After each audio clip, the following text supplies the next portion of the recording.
c'est dur le matin. Allez, qu'est-ce que je vais mettre aujourd'hui? Bon bah déjà, pantalon. Ah oui, c'est vrai. La merde, j'avais un trou avec celui-là. J'ai peut-être une solution. Bah oui, je te regarde parce que c'est une vidéo couture quand même. Je voulais faire une intro originale. J'avais pas trop d'idées, donc j'ai fait ça. Voilà. Sinon, aujourd'hui, je vous apprends comment déjà faire un ourlet. Je vais transformer ce pantalon en short parce qu'il a un trou au genou. Et aussi, couper là au centre.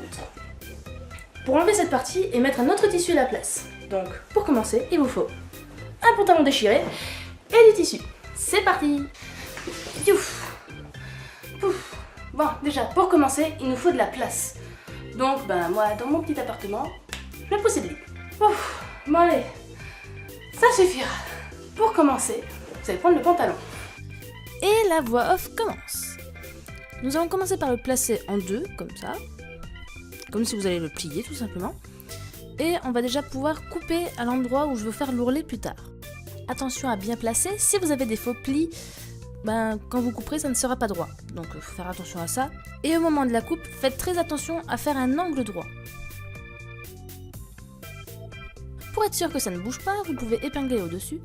Ça peut être pratique, moi je le fais à chaque fois, au moins je suis sûre que ça ne bouge pas, justement, que ce soit super, que ce soit vraiment de la même longueur. Une fois votre tracé fait, vous pouvez couper. Voilà, c'est tout. Après ça, on fait une pause pour l'ourlet et on va préparer ce qu'il faut pour l'entrejambe. Au début, je vais replacer de nouveau des épingles. Pour le bas, c'est à 1/3 de la jambe, ça fera un bel effet. Et en haut, c'est à vous de voir. Moi j'ai mis à peu près à 5 cm, donc vous pouvez mettre un peu plus, un peu moins, mais là c'est vraiment à vos goûts. Et il va falloir faire un joli petit arrondi. Mais, attention, faire très attention aux poches, à la fermeture à glissière et autres décorations que vous pouvez avoir sur le pantalon. Essayez de tâter un petit peu avec les doigts. Je sais pas si vous pouvez tâter avec autre chose, mais bon, bref. Essayez de tâter un peu, voir où est-ce qu'est la poche et mettez une épingle pour être sûr de ne pas couper dedans. Et à l'entrejambe, il nous faut également un angle droit. Voilà, c'est coupé. Le reste du pantalon, on va le mettre de côté, on va s'occuper de la plus petite partie. Cette petite partie, il va falloir la couper encore une fois en deux, où on voit la couture la plus courte. Et à ce moment-là, on obtient un gigot. Oui, je pense que je vais souvent l'appeler le gigot, ce sera encore le plus simple. Donc, ce gigot, vous allez le prendre, le placer sur ce tissu et couper 2 cm en valeur couture. Donc 2 cm autour de cette pièce. Puis on va se retrouver devant la machine. Nous voilà avec nos deux petits gigots qu'on va déjà assembler ensemble endroit contre envers. Oui, c'est particulier, c'est pas comme on fait d'habitude en général, mais grâce à ça, ça devrait être assez résistant. On les assemble comme ceci. Et juste faire assez attention puisque c'est arrondi.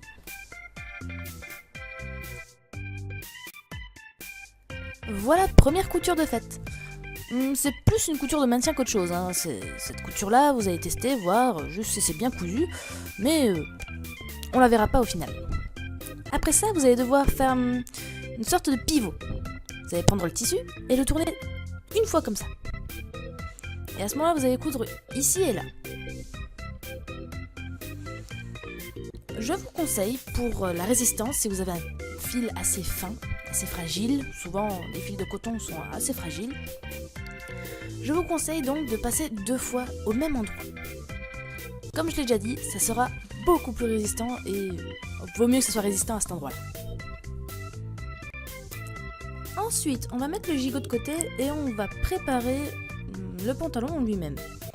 Donc j'ai encore mes épingles, donc je vais les enlever. Et va falloir installer le gigot sur le pantalon, mais pas tout à fait comme d'habitude. Ce que je veux dire par là, c'est que d'habitude, on met tout simplement les deux tissus l'un en face de l'autre, endroit contre endroit, et on coud à 1 cm ou à 0,5, tout dépend ce qu'on fait. Mais là, on va les décaler.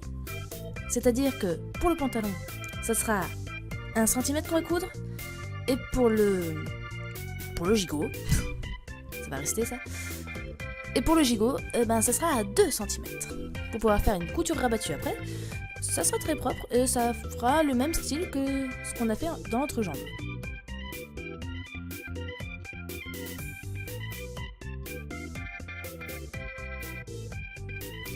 Encore, je vous conseille de coudre 2 fois au même endroit pour la résistance.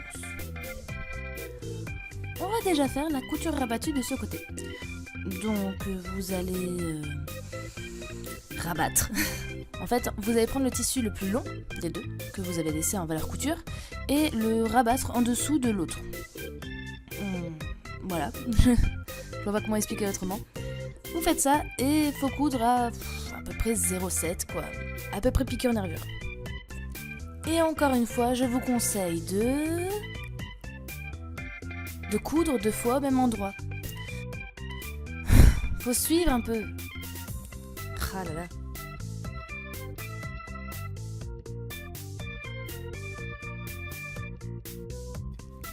Et pareil de l'autre côté.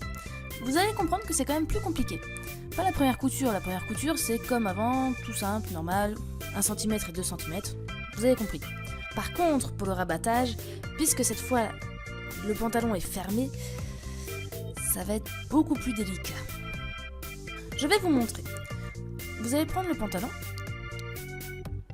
et l'installer comme ceci.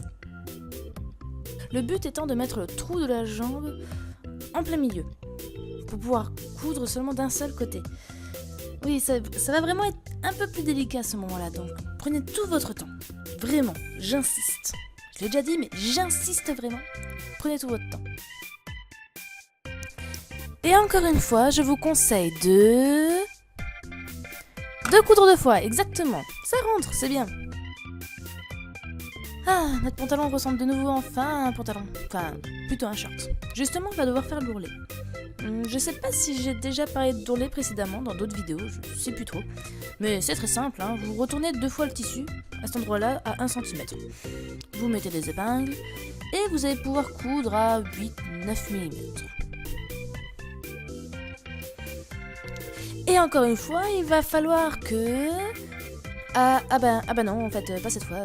Il vous suffit de coudre une seule fois, ça suffit. Hein.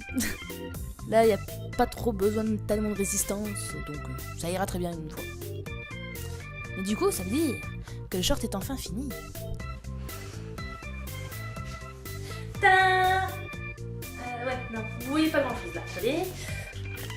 Touc. Tadam! Et maintenant, un short. Et c'est tout propre. Tout beau. Et ça reste agréable, c'est cool. Ouf, pourtant qu'il glisse un peu. Il faut une ceinture. Voilà, bon ben. Nouveau pantalon du coup. Enfin, nouveau short plutôt. Tout beau, tout propre, tout neuf. En quelque sorte. Donc, si vous essayez, comme d'hab, bonne chance. Très heureuse de voir le résultat. Et abonnez-vous à ma chaîne à la prochaine. Et surtout, bonnes vacances. Bye bye!